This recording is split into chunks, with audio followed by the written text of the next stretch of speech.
मेरा क्वेश्चन ये है, जैसे बच्चों को बाहर भेजते हैं फॉरेन में पढ़ने के लिए, यूएस वगैरह में। तो मीन्स हम बच्चों को ऐसे एडवाइस कर सकते हैं कि अभी यूएस ना जाएं पढ़ने के लिए।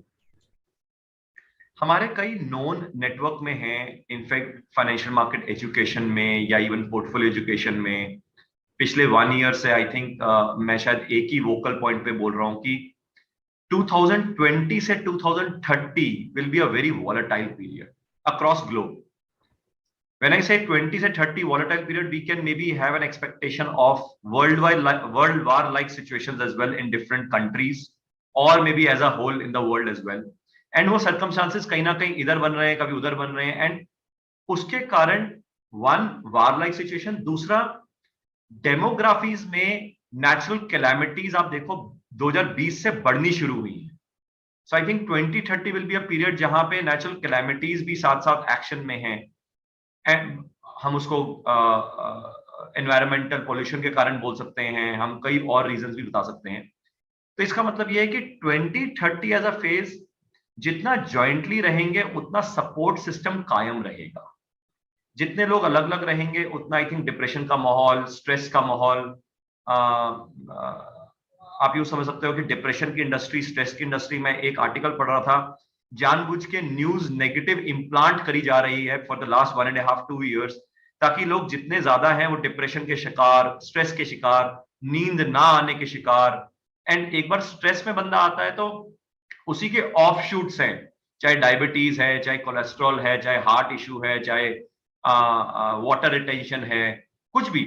तो यानी कि स्ट्रेस का एक बहुत बड़ा गेम खेली जा सकती है, एंड वो स्ट्रेस एडिशनली एग्रेवेट होगा because of these two reasons.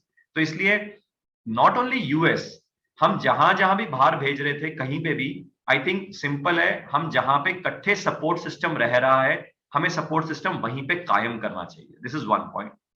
दूसरा, इसी के साथ अगर हम कंटिन्यूएशन में ये भी समझें कि जो लोग आज से 20-25 साल पहले गए थे वेस्टर्न वर्ल्ड में सेटल होने के लिए, डेफिनेटली उस टाइम पे western world was growing and India उतना ग्रो नहीं कर रहा था।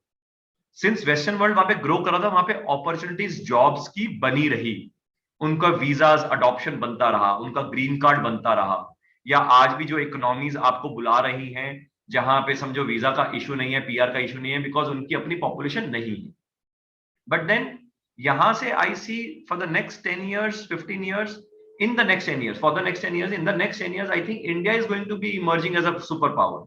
So जो फेज हमने यूएस में देखा था या वेस्टर्न वर्ल्ड में देखा था, जो हमने सेटल हुए 15-20 साल पहले जो लोग, वही फेज आपको इंडिया में ग्रोथ स्टोरी दिखेगी।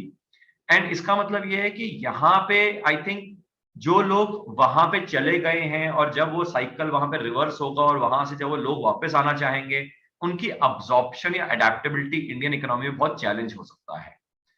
सो आई फोरसी, अगर किसी को बाहर जाने का शौक भी है, सो हम एजुकेशन के लिए ना भेजें, क्योंकि एजुकेशन उनकी एक्सेप्टेबल इंडिया में नहीं होगी।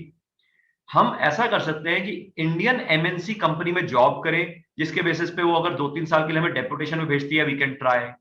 अगर हम बिजनेस में हैं तो business will become globalized as well, क्योंकि इंडियन इकोनॉमी ट्रेजेक्टरी बढ़ेगा, ग्रोथ इकोनॉमी है। तो यानी कि आप एक बिजनेस सेटअप जो इंडिया में कर रहे हैं उसका एक ब्रांच ऑफिस, एक एक्सटेंशन काउंटर आप यूएस में या कनाडा में या ऑस्ट्रेलिया में, आजकल तो ऑनलाइन का जमाना है, आप कहीं पे भी वर्चुअल ऑफिस भी खोल सकते हैं, बिजनेस सोर्सिंग कर सकते हैं।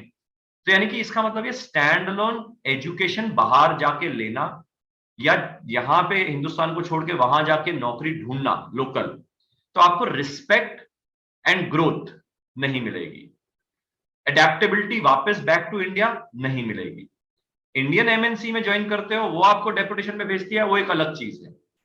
इंडिया में कोई बिजनेस सेटअप करते हो, स्टार्टअप सेटअप करते हो, जिसका स्कोप बाहर वेस्टर्न वर्ल्ड में लेके जा रहे हो या बाकी कंट्रीज जहां पे अडॉप्शन है, वो एक अलग स्कोप है। तो ऐसा मेरे को लगता है कि एक माइंडसेट चेंज दिखेगा।